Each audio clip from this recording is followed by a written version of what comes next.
안녕하세요, 테크스터의 손수석 PD입니다. 오늘은 제가 현장에서 실제로 쓰고 있는 DJI 마이크 시리즈 이야기를 해보려고 합니다. 실제 프로덕션 현장에서 쓰면서 느낀 점들을 솔직하게 얘기해 볼게요.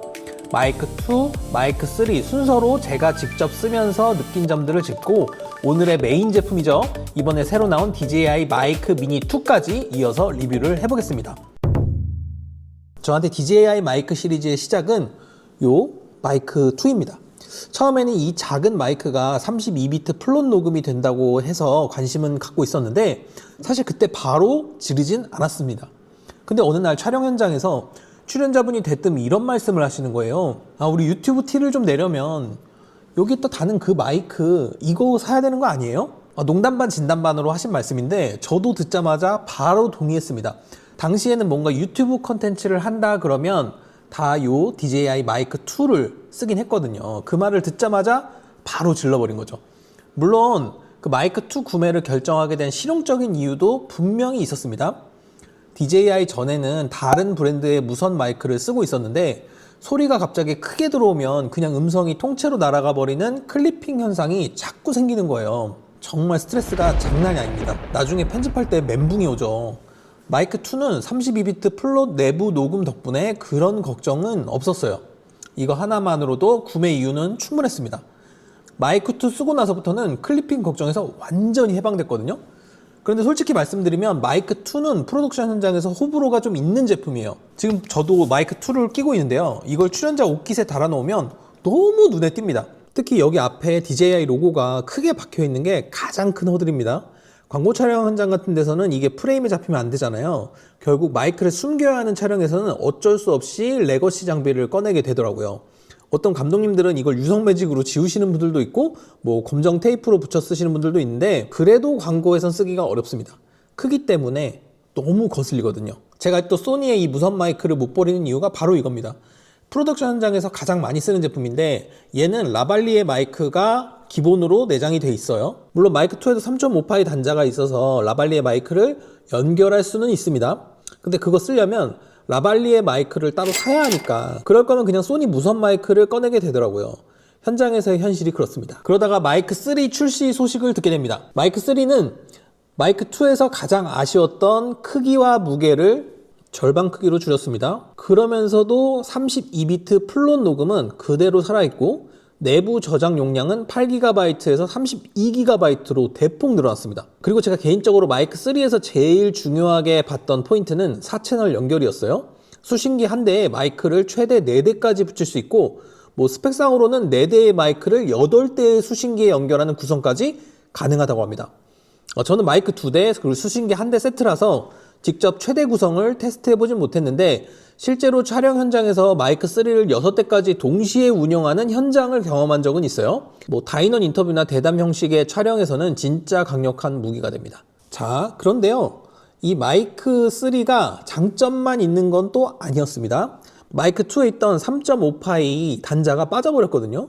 USB-C도 없습니다. 그래서 여전히 라발리에를 선호하시는 감독님들은 굳이 마이크 3로 안 넘어오시더라고요. 근데 제 생각에는 마이크 3에서 3.5파이를 뺀 건 괜찮은 선택이라고 봅니다. 자, 어차피 프로덕션 레벨에서는요 DJI 마이크를 잘 안 씁니다. 라발리에 마이크 쓸 정도면 더 좋은 프로급 마이크를 쓰죠. 그래서 마이크 3와 같이 효율성에 초점을 맞춘 제품은 저는 3.5파이 같은 건 빠져도 된다 이렇게 생각합니다. 그리고 크기가 이렇게 줄어들어 버려가지고 이제는 정말 마음 먹고 숨기면 옷깃에 잘 숨길 수도 있겠다. 그런 정도의 사이즈가 되지 않았나 싶습니다. 자, 이제 오늘의 메인 제품이죠. DJI 마이크 미니 2입니다. 최근에 새로 나왔어요. 근데 여기서 한 가지 질문이 나올 수 있죠. 왜 미니 1은 건너뛰고 2부터 리뷰하냐? 솔직하게 말씀드릴게요. 저는 미니 1은 사진 않았습니다. 마이크 3에서 내부 녹음 기능을 뺀 것 정도의 차이였어요. 그 차이가 꽤 치명적이었던 게 내부 녹음 없이 무선 마이크 기능만 있는 제품들은 이미 중국산 대안들이 엄청나게 많거든요. 솔직히 DJI 무선 마이크는 동급에서 가격이 좀 있는 편에 속합니다. 성능 보장이 어느 정도 되는 건 맞지만 프로덕션 레벨이 아닌 환경에서는 그러니까 뭐 유튜브 촬영이라든가 뭐 개인의 어떤 컨텐츠 촬영이라든가 이런 것들 있죠. 그런 데서는 굳이 DJI를 골라야 할 이유가 크지 않았던 거죠. 그래서 저도 굳이 미니 1을 사진 않았던 거고요. 이쪽 바닥에서 미니 1은 그렇게 드라마틱한 반응을 얻지는 못했어요. 그런데 미니 2는 다릅니다. 효율성 면에서 의미 있는 개선들이 굉장히 많이 이루어졌더라고요. 우선 디자인부터 얘기를 해볼게요. 약 11g 밖에 안 됩니다. 거의 안 달고 있는 수준이에요. 그러니까 착용 부담이 거의 없죠. 그리고 이번에는 마그네틱 방식의 교체형 전면 커버가 새로 들어갔습니다. 보이시죠? 이렇게 떨어져요.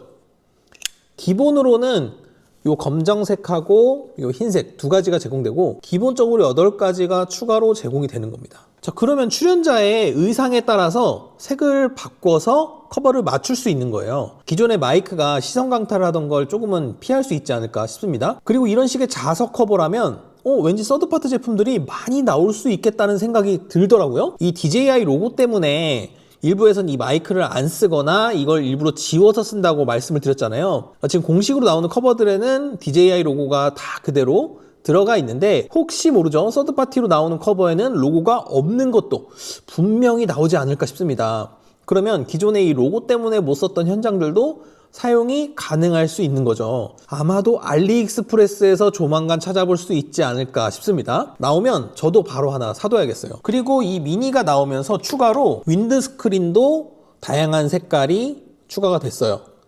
이건 별도로 구매하시는 건데 여기 지금 핑크색을 깔맞춤해서 제가 껴놨죠? 이렇게 다양한 색깔의 윈드스크린까지 있으니까 굉장히 이것도 포인트로 쓸 수 있겠다 그런 생각이 들더라고요. 현장에서는 흰색 아니면 검은색밖에 없기 때문에 이런 다양한 색깔을 못 썼던 것도 있거든요. 그런데 이렇게 색깔이 다양하니까 좀 선택지가 넓어진 느낌도 있습니다.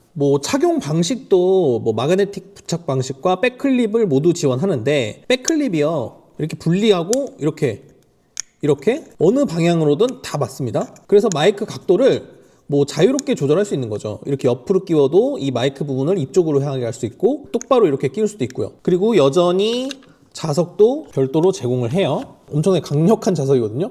이거는 진짜 한번 붙으면 잘 떨어지도 않아요. 여기까지는 기존 마이크 3하고도 좀 동일한 장점이라고 볼 수 있겠네요. 수납도 좀 올인원 구조인데요. 제품을 보시면 충전 케이스 하나에 윈드스크린도 들어가고 자석도 집어넣을 수 있고요. 그리고 저 몰랐는데 이렇게 케이블도 원래는 접어서 넣을 수 있더라고요. 그래서 가방 정리가 훨씬 깔끔해집니다. 모바일 버전 케이스는 1인 브이로그 환경에 맞춰서 더 컴팩트하게 작아졌습니다. 한번 비교를 해보면 정말 작죠. 자, 말이 나온 김에 미니2의 그 두 가지 구성에 대해서 한번 간략히 말씀을 드릴게요. 마이크 본체는 동일합니다. 그런데 수신기 자체가 완전히 다른 모델이에요. 이 부분을 잘 보고 구매하셔야 됩니다. 자, 일반 세트는 마이크 2개에 수신기 1대가 있는 그런 구성입니다. 먼저 기본 세트는 카메라용 수신기는 말 그대로 카메라에 붙여서 쓰는 방식이고 수신기 자체에 배터리가 내장이 되어 있어요. 그래서 배터리 재생 시간이 수신기 기준으로 약 10시간 정도, 그리고 충전 케이스까지 포함하면 총 48시간 정도를 충전 없이 운용할 수 있다고 합니다. 그렇게 홍보를 하고 있네요. 그리고 전송 거리는 최대 400m까지 지원하고 모노, 스테레오 두 가지 모드를 쓸 수 있고요. 여기에 안전 트랙 옵션이 추가됐습니다. 이건 제가 좀 이따가 자세히 설명드릴게요. 수신기 게인도 5단계로 조절이 가능합니다. 0단계에서 밑으로 2단계, 위로 2단계 조절이 가능하죠. 카메라용 수신기는 이전에도 그랬죠. 이걸 그대로 카메라에 케이블 없이 연결이 가능합니다. 저는 케이블을 개인적으로 너무 싫어해서 항상 DJI 마이크 살 때 소니 카메라용 어댑터도 같이 구매를 했습니다. 지금도 마이크 2로 녹음을 하고 있는데 2용 어댑터를 이용해서 지금 녹음을 하고 있습니다. 근데 이 미니 3에서도 이 핫슈를 이용한 방식이 굉장히 장점이 있는데요. 48kHz 24비트 디지털 녹음을 받을 수가 있어요. 그러니까 음질이 조금 더 좋게 녹음을 할 수 있다는 얘기죠. 호환 모델이 꽤 많으니까 소니 유저분들은 체크해보시면 좋을 것 같습니다. 2명 이상 동시 촬영이 많고 카메라 중심으로 운영하시는 분들한테는 이 일반 구성이 맞을 거예요. 근데 놀라운 게 가격이요 114,700원 밖에 안 합니다. 제가 예전에 타사 브랜드 거 좀 좋다는 걸 샀을 때 그게 20만 원이었어요. 녹음도 안 되는데 불구하고. 근데 얘는 114,700원에 이것까지 포함이더라고요. 정말 말도 안 되는 가격이라서 와, 이제는 DJI가 정말 이 저가 무선 마이크 시장까지 다 먹겠다는 의도로 이 제품을 출시했구나, 그런 생각이 들더라고요. 모바일 세트는요 송신기 1개에 모바일 수신기 1대 구성입니다. 여기서 중요한 게 수신기가 완전히 다른 모델이에요. 이 모바일 수신기는 스마트폰에 직접 꽂아서 쓰는 플러그 앤 플레이 방식이라 별도 배터리가 필요 없어요. 스마트폰에서 전원을 공급받는 구조입니다. 덕분에 충전 케이스 배터리 용량도 24시간으로 일반 세트의 절반인데 수신기 자체를 충전할 필요가 없으니까 실사용에서 크게 불편하진 않더라고요. 그리고 수신기가 바뀐 만큼 전송거리도 최대 300m로 일반 세트보다는 다소 짧아졌습니다. 이 수신기가 호남 연결이라는 걸 지원을 해요. 그러니까 이 수신기에 마이크 2, 마이크 3, 뭐 미니 이런 걸 다 연결할 수 있다는 거거든요. 그렇게 연결했을 때는 거리가 200m까지로 조금 줄어든다고는 합니다. 여러 세대 DJI 마이크를 혼용하고 싶은 분들한테는 오히려 이쪽이 더 유연한 선택일 수 있습니다. 뭐 1인 브이로그, 스마트폰 촬영 중심으로 운영하시는 분들한테는 이 모바일 세트가 훨씬 더 간결하고 적합한 구성이에요. 실제로 유튜버 융부님이 드론 리뷰를 같이 할 때 이 수신기를 스마트폰에 바로 연결해서 쓰시더라고요. 제가 이게 뭐냐고 물어봤더니 이게 너무 편하다고 그때 엄청 얘기를 해주셨어요. 근데 이게 이번에 미니2의 모바일 세트 구성에 포함이 됐어요. 자, 음질 관련해서도 개선 포인트들이 있습니다. 3가지 음색 프리셋이 추가됐는데 DJI 미모 앱에서 설정할 수 있어요. 일반, 밝음, 풍부함 이렇게 3가지인데 목소리 타입이나 콘텐츠 분위기에 따라서 골라 쓸 수 있습니다. 하나 둘 셋 넷, 하나 둘 셋 넷. 지금은 일반 음성 톤으로 이야기하고 있습니다. 하나 둘 셋 넷, 하나 둘 셋 넷. 일반 음성톤입니다. 자, 지금은 풍부한 음성톤입니다. 자, 지금은 풍부한 음성톤으로 녹음하고 있습니다. 지금은 풍부한 음성톤으로 녹음하고 있습니다. 자, 지금은 밝은 음성톤으로 녹음하고 있습니다. 지금은 밝은 음성톤으로 녹음하고 있습니다. 자, 지금은 밝은 음성톤입니다. 이게 미니 1에는 없던 기능이에요. 후반 믹싱에서 EQ를 건드리는 수고를 현장에서 줄일 수 있다는 게 실용적인 포인트인 것 같습니다. 그리고 이 가격대에 2단계 액티브 노이즈 캔슬링도 지원을 하거든요. 약한 모드랑 강한 모드 2단계가 있는데 환경소음을 상황에 맞게 줄일 수 있어서 뭐 실내에서 촬영할 때는 베이직으로, 야외 뭐 시끄러운 환경에서 촬영할 때는 좀 강한 모드, 스트롱으로 쓰는 방식을 활용하면 됩니다. 뭐 이 방식에 좀 차이가 있는데요. 아까 이걸 극찬한 이유가 여기에는 물리적으로 버튼이 들어가 있어서 노이즈 캔슬링을 끈 오리지널이겠죠? O라는 표시가 있고요. 여기 L은 낮음, H는 하이, 그러니까 스트롱이겠죠? 이것도 제가 밖에서 한번 테스트를 해봤습니다. 이제 바로 도로 옆입니다. 도로 옆에서 노이즈 캔슬링 없이 촬영된 목소리입니다. 차들이 굉장히 많습니다. 바로 옆에. 자, 올려보겠습니다. 자, 로우입니다. 로우 버전의 노이즈 캔슬링. 자, 소음이 어떨지 저도 무척 궁금하네요. 좀 더 빨리 달려보겠습니다. 자, 로우 단계입니다. 로우 단계. 자, 이제 하이 단계로 올려보겠습니다. 자, 하이 단계. 자, 하이 단계에 차들이 옆에서 굉장히 빠르게 쌩쌩 지나가고 있는 그런 인도입니다. 바람 소리에 뭐 자동차 소리에 저도 제 목소리가 잘 안 들려서 굉장히 크게 말을 해야 되는 그런 열악한 환경에서 목소리가 과연 어떻게 녹음될지. 자, 일반 모델에서 수신기는 따로 이 강약을 조절할 수 있는 버튼이 없습니다.